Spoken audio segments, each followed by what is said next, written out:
Welcome to the Hollywood Hustle channel, presented by Molly and Lester. Hello, I'm Molly. And I'm Lester. And we're extremely excited to be your hosts on Hollywood Hustle. In this podcast, we'll be deep diving into Charles Lenhoff's journal, Hollywood Hustle. Now let's dive into the details of what went down between the second and third amended complaints in Lenhoff's case. At one point, Lenhoff had a critical conversation with Sam Haskell, the former head of packaging at William Morris. During that conversation, Haskell made a statement against his own interest, revealing the full extent of a price-fixing scheme. He laid out how a cartel was formed between William Morris, ICM, CAA, Endeavor, and Paradigm, with Haskell himself orchestrating the whole thing. But here's where it gets tricky. Over the next several months, Lenhoff and his legal team made multiple attempts to meet with Haskell or get a formal declaration from him, but Haskell clammed up. And unfortunately, Lenhoff didn't have time to include Haskell's damning statement in the third amended complaint.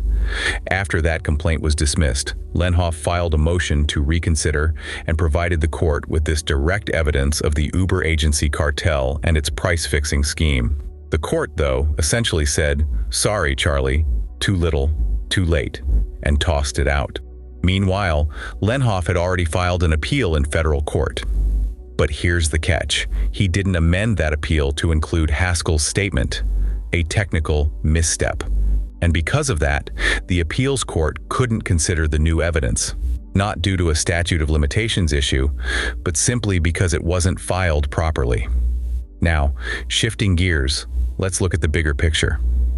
After the SAG franchise agreement with the ATA was essentially blown up by the Uber agencies, Lenhoff provided evidence of 442 instances going back to 2003 where he was denied co-packaging arrangements with these agencies. He even identified specific attempts, 92 with ICM and 95 with UTA. Lenhoff made hundreds of attempts to co-package, but kept getting the runaround. Eventually, he accepted that they weren't going to co-package with him and tried to move on.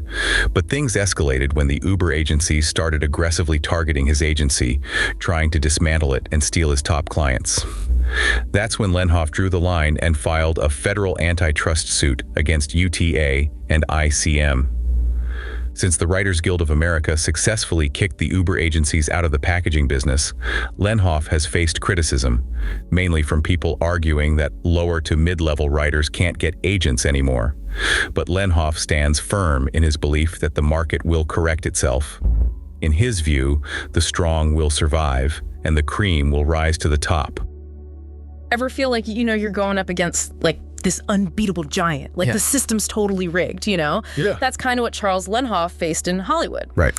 So we're doing a deep dive on his story. It's like a total David versus Goliath fight, for fairness in this town where, everyone knows the odds are they're already stacked in favor of, the powerful. It's fascinating because his battle, it has, implications way beyond Hollywood. It gets to the core of how power, when it's unchecked, can shape entire industries. Yeah, for sure. Sure. So before we get into the whole courtroom drama, right? Let's set the stage a little bit. Okay, so imagine, right? You're this talented writer, director, actor, whatever. You're trying to make it in Hollywood, right? Right. You need an agent to package deals for you, put together the pieces of a TV show or a film. Right. And so the bigger the agency, right? Yeah. The more leverage they've got, which means sweeter deals, more opportunities for their clients. And in the early 2000s, you had a handful of these Uber agencies, right? Right. They reigned supreme. They were the gatekeepers, basically, of Hollywood. Yeah. They controlled access to the most lucrative projects. And that's where our friend Charles Lenhoff enters the picture. Exactly. He and his wife, Lisa, they had they poured their hearts into building this respected boutique agency for over 25 years. And they championed this people first approach. Right. In a cutthroat industry. Very much so. So this makes what happened next even more just shocking. Yeah. See, in 2002, there was this major agreement between actors and agencies. Okay. And it collapsed, leaving this power vacuum that these Uber agencies were all too eager to fill. Yeah, it was a seismic impact on the industry. Basically, imagine you're trying to sell a script. Right. In a world where 4 companies control 94% of the deals. Wow. That's what Hollywood was. So it was like a total David versus Goliath then. So what did he do? I mean, did he just like accept defeat? No, he didn't. He tried to play by the rules. He reached out to these Uber agencies, Oh, okay. hoping to collaborate on packaging deals. Okay. Hundreds of calls, countless meetings, submission after submission. Wow. The door was slammed shut, like every single time. Shut out just for being the little guy. It was brutal. I bet it sounds incredibly frustrating. And it revealed like a deeper issue. Okay. One agency, it was William Morris Endeavor. Yeah, I know them, yeah. They basically told Lenhoff, look, we don't work with smaller agencies. Oh, wow. And this wasn't just business, right? Yeah. This reeked of like potential collusion and anti-competitive behavior. Yeah. The more we dig into this, the more it feels like a total like classic underdog story, you know? Yeah. Here's Lenhoff, this like passionate guy, advocate for fairness, you know, going up against this system that seems like designed to keep him down. Exactly. And that's why his decision to sue, it resonated with so many people. It wasn't just about the money, it was about the principle. Right. A level playing field. Right. And look, Lenhoff was risking everything. His business, his reputation, his family's financial security, to expose this system that he believed fundamentally was broken. That takes serious guts to be willing to put all that on the line. Absolutely. It's almost like, you know, you think of like the Faust story. Yeah. You know, where they make a deal with the devil for success. Yeah. But he's like, no, he refused to compromise, even if it meant, you know, risking absolutely everything. He wasn't like, you know, some hotshot lawyer or something. Right. He was a talent agent taking on Hollywood. Yeah. To level the playing field, he needed like serious legal firepower. Right. That's where Ted Tatos comes in. Okay, so Ted Tatos, remind me why that name's so important. Ted Tatos, he wasn't just, you know, some lawyer. He was like a renowned antitrust expert. Right. The kind of legal mind that like sends shivers down the spines of corporations, you know, when they're caught playing dirty. Yeah. His involvement, it gave serious weight to Lenhoff's claims, transformed it from this like personal battle into potentially like a landmark case. So Tatos was like his secret weapon, Right. wielding the power of antitrust law. Exactly. See, antitrust laws, they exist to prevent monopolies, right? And ensure fair competition. Right.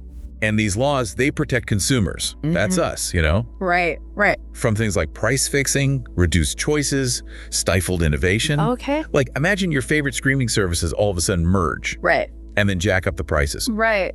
That's what these laws are trying to prevent. So that's what Tatos thought was going on in Hollywood. Yeah. These Uber agencies, their dominance, it was hurting everyone but themselves. Exactly. Tatos argued that their control over packaging, you know, it led to fewer opportunities. Okay. For diverse voices, diverse stories. Right. Plus, it meant the studios. They had fewer options. They likely had to shell out more. Right. And those costs, they get passed down to us, the viewers. Right. Higher subscription fees. Yeah. Inflated ticket prices. Wow. It's crazy how all that connects. It's amazing. This fight, like, for one man's livelihood, it becomes a story about fairness for the whole industry. It did. Even, like, the viewers at home. So what were the chances, though? I mean, really, that they could actually win? Well, I mean, the odds, they were definitely stacked against them. Yeah. These agencies had, I mean, armies of lawyers. Right. And like a history of creating anyone who, you know, even dared to challenge them. So what happened? Did they pull it off? I mean, did they slay the giant? Well, the lawsuit, it dragged on for 35 months. Oh, wow. It was excruciating. Yeah. I mean, imagine that emotional toll, you know, 3 years. Yeah. Your life consumed by legal battles. Right. Facing constant pressure from, you know, some of the most powerful people in Hollywood. A lot. That's a lot to deal with. Yeah. And here's the thing, the heartbreaking part. Despite all that, Tatos' expertise, Lenhoff's commitment, the case was dismissed. Wait, seriously? After 3 years, they lost?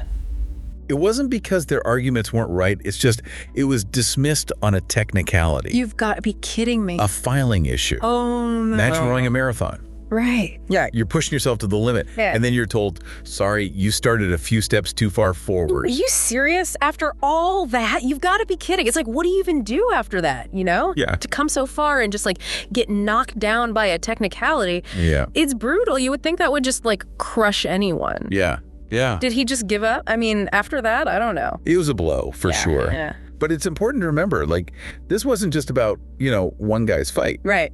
Lenhoff's case, I mean, yeah, technically it was a loss. Right. But it had a lasting impact. Okay. It brought the whole issue, of potential anti-competitive practices in Hollywood. Right. It brought it into the spotlight. Yeah. Sparked all these conversations, debates. Right, which is still going on today. Exactly. So even in defeat, like what he did, it had like a ripple effect. It did. Big time. And remember that technicality? That led to the dismissal. Right. The Writers Guild of America. Yeah. They saw what happened. Right. They were inspired by Lenhoff. And they used his case as like a blueprint Wow. for their own battle against these Uber agencies. Wow. They learned from his legal strategy, honed their arguments, and they actually secured a major win. Wow. They addressed that same technicality. Oh, wow. That's incredible. So they were able to take what he did and like learn from it and actually like make it right. They did. That's incredible. It really speaks to like the power of one person's, courage to inspire change, Absolutely. Even when it seems impossible. I mean, he didn't win his battle, but like his actions, it's like they paved the way for like a collective victory. Right. Right. What's amazing is, like, imagine, right? What if he'd given up Yeah. at the first sign of resistance? Right. What if he had let fear, paralyze him? Right. His story it's a testament Yeah. to the power of resilience Yeah.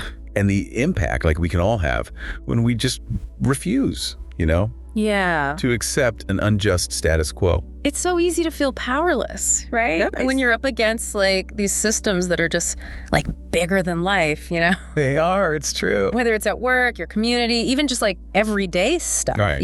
Right. It's easy to feel like, what difference can I make? It's a common feeling. But his story, it reminds us like we all have a part to play in this, in challenging like unfair systems. We do, by speaking up, Yeah. by refusing to be silenced, Yeah. by, just taking action. Even when it seems, Yeah. like the odds are completely stacked against us, we can inspire change. Yeah. We might not see the results right away, Right. but our efforts, they create these ripples Yeah. that extend way beyond ourselves. It's true. I mean, you might not ever even know like how far your actions go, or who they impact. Right, exactly. It's pretty incredible. Well, that was a deep dive, that's for sure. Yeah. Into Charles Lenhoff's story. David versus Goliath, right? It really is. And I think like the key takeaway here, Yeah. never underestimate the power of, one voice, one act of courage, one person who just says, this is wrong, Absolutely. and is willing to stand up even when it seems impossible, and even when like they seem so small compared to the system, I agree. even when the system's rigged, you can still make a difference, just like Charles Lenhoff did. That wraps up this episode. Please check out the author's website at lenhoff.com to access all the research, exhibits, court filings, transcripts, and more. I'm Molly. And I'm Lester. And we'll see you very soon on the next episode of Hollywood Hustle.